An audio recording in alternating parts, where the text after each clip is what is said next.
Assalamualaikum warahmatullahi wabarakatuh. Perkenalkan, nama saya Fajri bin Rahman dengan NPM 202153089 dari kelas belajar dan pembelajaran kelas C. Di sini saya membuat video pembelajaran untuk memenuhi salah satu tugas UAS dengan dosen pengampu Dr. Wiwin Herwina, SPD MPD. Materi yang akan disampaikan yaitu motivasi belajar dan implikasinya dalam pembelajaran.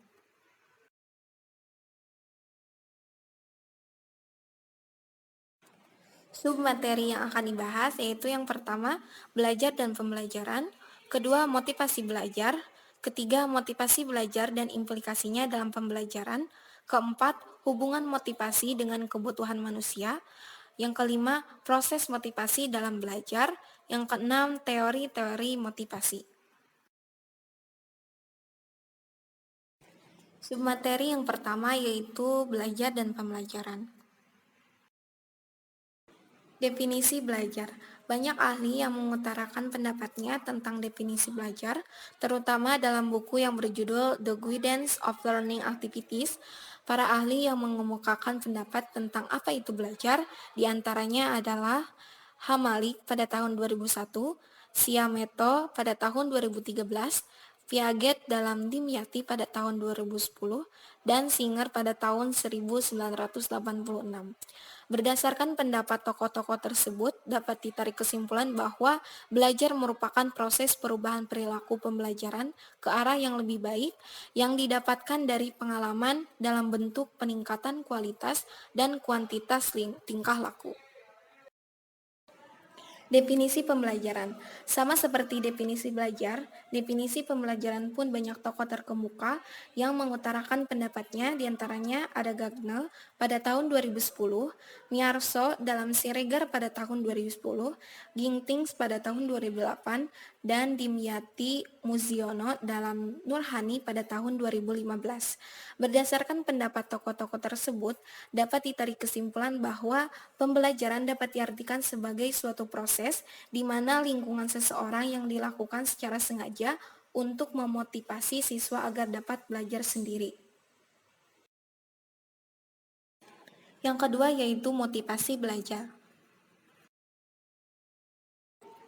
Pengertian motivasi belajar. Motivasi berasal dari kata Latin yaitu mover, yang artinya dorongan atau daya penggerak. Dalam kegiatan belajar, motivasi sangat diperlukan untuk membangkitkan gairah belajar siswa sehingga kegiatan belajar dapat berjalan dengan baik. Para ahli yang berpendapat tentang pengertian motivasi belajar diantaranya Sardiman dan Uno. Dari beberapa pengertian, motivasi belajar menurut para ahli dapat disimpulkan bahwa motivasi belajar merupakan dorongan yang timbul baik dari dalam maupun dari luar diri siswa, yang mampu menimbulkan semangat dan kegairahan belajar serta memberikan arah pada kegiatan belajar sehingga tujuan yang dikehendaki dapat tercapai. Selanjutnya, fungsi motivasi. Motivasi mempunyai fungsi yang sangat penting dalam suatu kegiatan yang nantinya akan mempengaruhi kekuatan dari kegiatan tersebut, di mana motivasi merupakan pendorong seseorang untuk melakukan suatu kegiatan. Menurut Sardiman, fungsi motivasi ada tiga, yaitu mendorong manusia untuk berbuat, menentukan arah perbuatan, dan menyeleksi perbuatan. Menurut Sukmadinata, mengatakan bahwa motivasi memiliki dua fungsi, yaitu mengarahkan atau directional function dan mengaktifkan dan meningkatkan kegiatan atau activating energizing function. Berdasarkan uraian di atas, dapat ditarik kesimpulan bahwa motivasi berfungsi sebagai prestasi. Dengan adanya usaha yang tekun dan terutama didasari adanya motivasi, maka seseorang dan sasaran akan tercapai. Selanjutnya, faktor-faktor yang mempengaruhi belajar. Motivasi belajar merupakan segi kejiwaan yang mengalami perkembangan, artinya terpengaruh oleh kondisi fisiologis dan kematangan psikologis siswa. Menurut Syamsu Yusuf dalam skripsi Rima Rahmawati pada tahun 2016, motivasi belajar dapat timbul karena beberapa faktor, yaitu faktor internal atau faktor fisik dan psikologis, yang kedua faktor eksternal yaitu faktor sosial dan faktor non-sosial. Indikator motivasi belajar.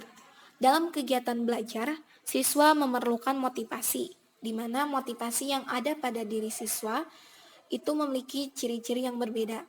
Menurut Sardiman, ciri-ciri motivasi yang ada pada siswa diantaranya tekun menghadapi tugas, ulet menghadapi kesulitan, menunjukkan minat terhadap macam-macam masalah, lebih senang bekerja mandiri, cepat bosan pada tugas-tugas rutin atau hal-hal yang bersifat mekanis, berulang-ulang begitu saja sehingga kurang kreatif, dapat mempertahankan pendapatnya kalau sudah yakin akan sesuatu, tidak mudah melepaskan hal yang diyakinkannya, dan yang terakhir, senang mencari dan memecahkan masalah soal-soal. Yang ketiga, motivasi belajar dan implikasinya dalam pembelajaran.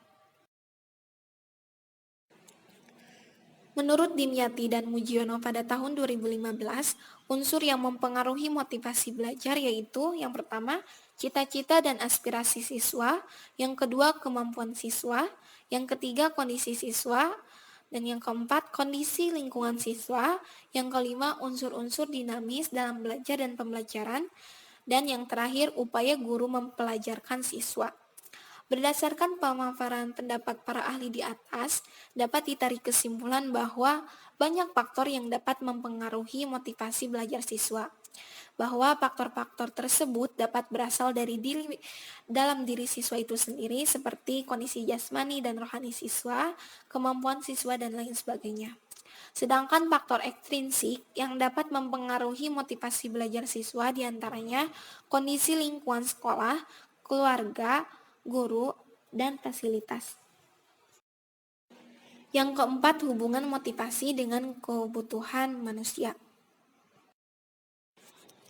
Dalam kegiatan belajar mengajar, guru sering menghadapi tingkah laku kelas yang tidak dapat diterangkan dan sulit diatasi karena tingkah laku tersebut telah diperkuat untuk memenuhi kebutuhan tertentu. Dalam situasi-situasi yang agaknya memberikan reward bagi seorang anak, kecenderungan tingkah laku dapat dipelajari. Banyak cara yang bisa dilakukan untuk memenuhi kebutuhan anak, misalnya dengan memberi pujian atau penghargaan-penghargaan lainnya.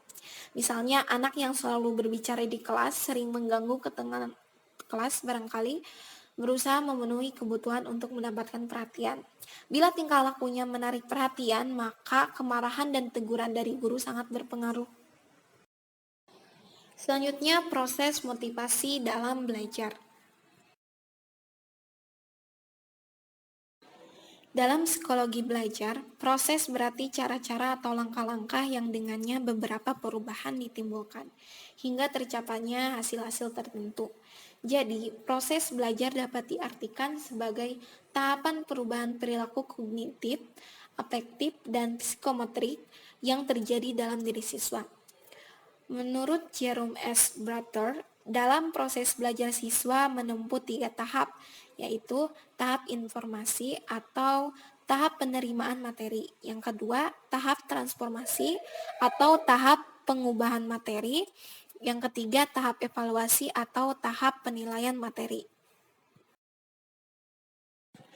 Teori-teori motivasi.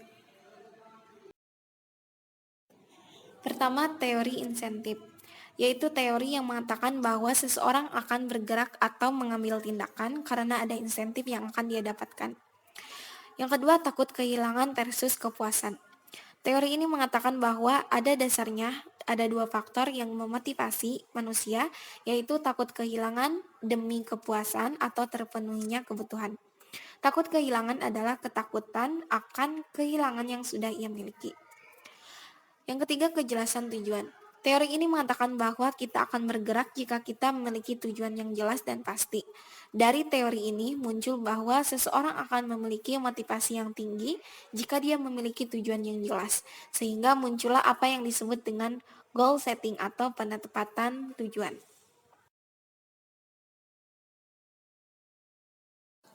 Cukup sekian dari saya. Terima kasih. Wassalamualaikum warahmatullahi wabarakatuh.